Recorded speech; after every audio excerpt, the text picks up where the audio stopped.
مع الناقد الرياضي الاستاذ مينا يونان محللا ومعقبا على ما حدث للكره المصريه امس. استاذ مينا، اهلا وسهلا استاذ طارق. شفت ازاي امبارح او عشت ازاي امبارح؟ هو يوم وحش جدا على الكره المصريه بصراحه، يعني ولا اهلي ولا زمالك ولا حتى المنتخب، يعني يوم كبيس تقريبا علينا في مصر بسبب الكوره يعني. اداء ولا نتائج ولا الاثنين مع بعض ولا اداء ونتائج؟ اداء ونتائج. خلينا نكون صراحه مع بعض. انا بكلمك عن الكبار. المنظومه الكرويه عندنا فيها حاجه غلط، فيها حاجه غلط. ولا ده الاهلي اللي ب 11 بطوله، ولا ده الزمالك اللي لحد سنه 2003 واخد كان محتل افريقيا لحد سنه 2003 ب5 بطولات. الاسماعيلي واخدها مرتين، سوري مره واحده. احنا واخدين 17 بطوله. في حاجه غلط، في حاجه غلط. اللعيبه دي ما تسواش الفلوس دي كلها.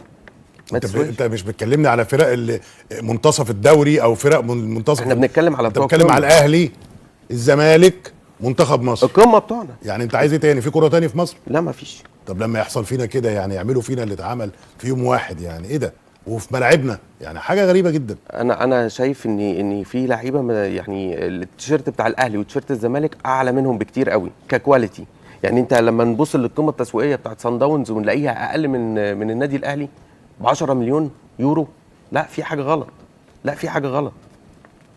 ده المنظومه فيها حاجه غلط. لا مش كده.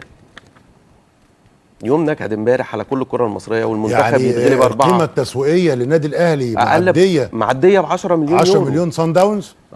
ب 10 مليون يورو. احنا امبارح انا كنت حاسس ان سان داونز ده ريال مدريد. امبارح جه عقرنا في ملعبنا. طبعا. يعني الاهلي يعني تعادل يعني خدنا نقطه من فك، هم اللي يعني ضاغطين علينا الماتش بالكامل، احنا تعادلنا في اخر. عايزين يهاجموا بيهاجموا، عايزين يدافعوا بيدافعوا، هم اللي بيمشوك، هم اللي بيحركوك. مش اول الشكل ده، على طول بنشوف الشكل ده في الكره المصريه على كل الاصعده وكل الانديه. يعني يمكن الاهلي، فاكر لما قلت لك بيمشي على سطر ويسيب سطر الحلقه اللي قبل اللي فاتت، برضو مش ده مستوى الاهلي. عمل ماتش حلو قدام ريال مدريد، بس سو وات، بعد كده هتعمل ايه؟ الاهلي بره مفيش اي حاجه، ولا في كاس العالم عمل حاجه، ولا في افريقيا عامل حاجه. النادي الاهلي بنقطه، والزمالك نقطه في دوري المجموعات في بطوله ابطال افريقيا. يعني الاهلي عنده نقطه، الزمالك عنده نقطه. تخيلوا، الاهلي المارد الاحمر، البطل الافريقي، احسن فرقه في مش عارف ايه، المصنف رقم ايه، رابع العالم السنه دي، ثالث العالم 3 مرات ورا بعض، عنده نقطه في المجموعه في موقف حرج للغايه. الزمالك نفس الكلام، بس الاهلي عنده نقطه من الماتشين، الزمالك عنده نقطه من 3 ماتشات. بس المجموعه بتاعت الزمالك يمكن على التعادل اللي حصل ما بين شباب بلوزداد والمريخ دوت، يعني عدل شويه للزمالك، عدل شويه، خلى حظوظه تبقى اكبر، يعني فرصته اكبر في التاهل. الاهلي فرصته اصبحت خرم ابره، يعني 99%، يعني 1%. خلينا نقول الاهلي فرصته 1%. يعني النهارده المريخ اي تعادل للاهلي خلصت. ما هو انت رايح لسان داونز لجنوب افريقيا، اي تعادل في سان داونز، وفي القطن الصفر برضه، وفي الهلال. افتكر احنا كنا حاسبين هنا، قلنا الاهلي ليه تعادل واحد، هو هيبقى سان داونز هناك، اما لازم يكسب هنا سان داونز ويكسب الهلال وياخد القطن رايح جاي. الحلقه اللي فاتت صح، اتفاجئنا بالمستوى الهزلي والتعادل الهزلي. يبقى مطلوب منك تكسب سان داونز في ملعبه. انت مطلوب منك تكسب كل الماتشات اللي جايه. انت عندك الهلال كارثه سودا، الهلال 6 نقط وسان داونز 7. يعني الهلال وصن داونز اول وتاني كده. انسى الاهلي بقى يعني هم لو قضوها تعادلات هم اللي هيصعدوا. لو قضوها تعادلات انسى الهلال لو تعادل معاك هنا خلاص بالظبط صعد.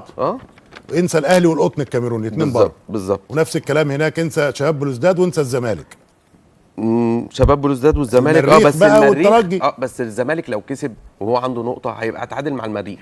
هو احنا ليه دايما بنصعب الامور على نفسنا ونفضل نقول لو ده كسب، لو ده تعادل، لو ده. طب هنقول ايه للمنتخب الاربعه؟ يا جماعه يا عالم يا جماعه يا بتوع اتحاد الكره، المنظومه بايظه فاسده كلها، لا انديه نافعه ولا منتخبات نافعه. ما نرجع لورا شويه كده، احنا ليه عمالين نتكلم في دلوقتي؟ نرجع لورا. ما تشوف انت فشلت مع السنغال في التاهل لكاس العالم، واتحاد الكره فشل في اداره الملف، شكوى للفيفا عشان نعيد مباراه السنغال اللي كان فيها تجاوزات كتير جدا، في الحين ان زيمبابوي نجحت تعيد المباراه اللي اهلت مصر عشان طوبه اتحدفت من المدرجات. طوبه، واحنا شفنا الشناوي وراه 7000 ازازه ميه محذوفه عليه، وشفنا صلاح مش شايف من الليزر اللي عليه، وما عرفوش يديروا الملف اتحاد الكره ولا المنظومه الكرويه او الرياضيه في مصر. بعد كده رحت بطوله العرب، فشلت في بطوله العرب اللي احنا بنقول احنا اسياد العرب في اللعبه، فشلت في بطوله العرب وجيت 0 اليدين. رحت افريقيا، فشلت في افريقيا وبقيت صفر اليدين. وبعد كده النادي الاهلي تعطل حتى المركز الثالث بتاعه في كاس العالم، خد الرابع ما خدش الثالث، والزمالك اهو والاهلي اهو في دوري ابطال افريقيا. قول لي بقى احنا ممكن نعمل ايه في المنظومه البايظه دي الفاسده دي؟ المنظومه ديت المفروض يتحط لها فيجن، يجيبوا. احنا لما بنجيب ناس اجانب، اشمعنى الاجانب؟ لما نشوف اللي عملته جنوب افريقيا، اللي عملوه السنغال عندها كم محترفين في الدوريات الاوروبيه فظيعه، كلهم فظيعه. احنا هنا بيجي لنا اللعيب بنديله فلوس بزياده ما بنطلعوش، طب ما استفاد منه. احنا عايزين دولارات وعايزين يورو واستفاد منه، هيعلي لك المنتخب. احنا ما بنفكرش في كده. الاهلي يعلي على الزمالك والزمالك يعلي على الاهلي في ثمن اللعيبه اللي هي ما تسواش القيمه الحقيقيه دي. صحيح. ودلوقتي بنجني الثمار بالظبط كده. دلوقتي الحرب اللي احنا بنعملها مع بعض وحرب السوشيال ميديا. انا اول مره اسمع عن لعيب ب 160 مليون هنا في مصر. ليه؟ انا فاكر لما قلت لحضرتك من 5 حلقات لما قلت لك ان دوت في لعيب في الدوري الايطالي في منتصف الدوري، مدافع بياخد الرقم ده، هتلاقي ده بياخد اقسم بالله بياخد الرقم ده. حرام. لا طبعا. وفي الاخر الاداء بتاعي اداء احنا المفروض الاتحاد الكوره يحط ليميت معين لشراء اللعيبه، يتحط اللي هم قالوا عليه اللي هي القرار اللي هيتعمل دوت، اللعيبه يبقى ليها بادجت معين. اقول لك حاجه، اقسم بالله ما في لاعب في الدوري المصري يسوى مليون جنيه.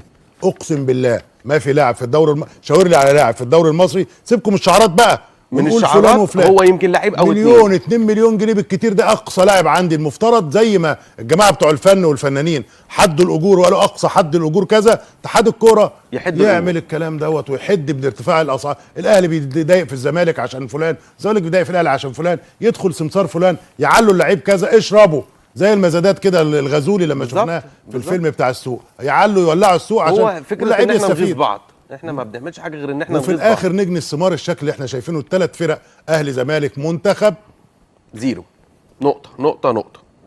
احنا ماشيين زي الموز ابو نقطه نقطه. يعني ما اعرفش نقول ايه، ما اعرفش اتحاد الكوره شايف الموضوع ازاي، محروقين زينا كده ولا لا؟ الملايين والمليارات اللي بتتصرف دي بتتصرف على ايه وليه يا جدعان؟ مش عارفين تديروا الكوره في الغوها، مش عارفين تديروا الحته دي في الغوها، احنا اولى بالفلوس دي. لكن الملايين والمليارات اللي بتتصرف بالشكل ده، وكل شويه جايبين خواجه بياخد قد كده، وجايبين ما اعرفش لعيب بياخد قد كده، ومدير فني للمدير الفني. يعني اتحاد الكوره جايب مدير فني للمنتخب وجايب مدير فني لاتحاد الكوره، ما اعرفش بتاع ايه ده المنصب ده، ولكن دي حقيقه فنجاده بياخد الفلوس دي بيعمل بيها ايه؟ وتيجي بعد كده اتحاد الكوره ما فيهوش فلوس يصرف على مش عارف ايه، واتحاد الكوره ما فيهوش ولا مليم، ويفضل يشتكي من اول وجديد. يا جدعان الانديه تروح تدفع الفلوس اللي عليها. طب مش هو الاتحاد ده اللي حقق كل الاخفاقات؟ يعني كل الاخفاقات دي من اول ماتش السنغال لغايه النهارده. لا، الاخفاقات من المجلس اللي قبله. الاخفاقات كانت من المجلس اللي قبله، بس برضو ما فيش فيجن، ما فيش رؤيه محطوطه. ما هو ماشي عادي، شالوا قلده حطوا شهيد. ده الحاجه الوحيده اللي فيها بصيص امل لما وزاره الشباب عملت كابيتانو مصر. دي الحاجه الوحيده اللي هي بتاعت الدوله. ولا كابيتانو فين مراكز الشباب وفين الكره في المدارس فين بالظبط اللي اتفرج.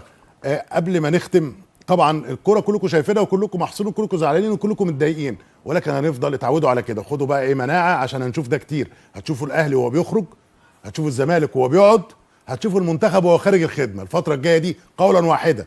وبعد كده بقى نشوف المنظومه دي هنعمل فيها ايه، لان المنظومه دي اصبحت منظومه مش متهالكه، منظومه لابد من ابادتها بالكامل لاعاده تاهيل كره القدم في مصر. مش هتكلم عن رياضه بوجه عام، رياضه بوجه عام عند اشرف صبحي وزير الشباب والرياضه اللي برضه مش واخد فيها رقم متقدم، برضه واخد فيها صفر، لو قلنا صفر مجازا يعني ممكن تحت صفر كمان. لكن اتحاد كره القدم لابد من وقفه بقى. كفايه فلوس، كفايه اهدار مال عام، كفايه الملايين اللي بتدفع دي كده، كفايه حرق الدم المواطن المصري اللي هو اتولد عشان حرق دم، شجع كوره عشان حرق دمه بس.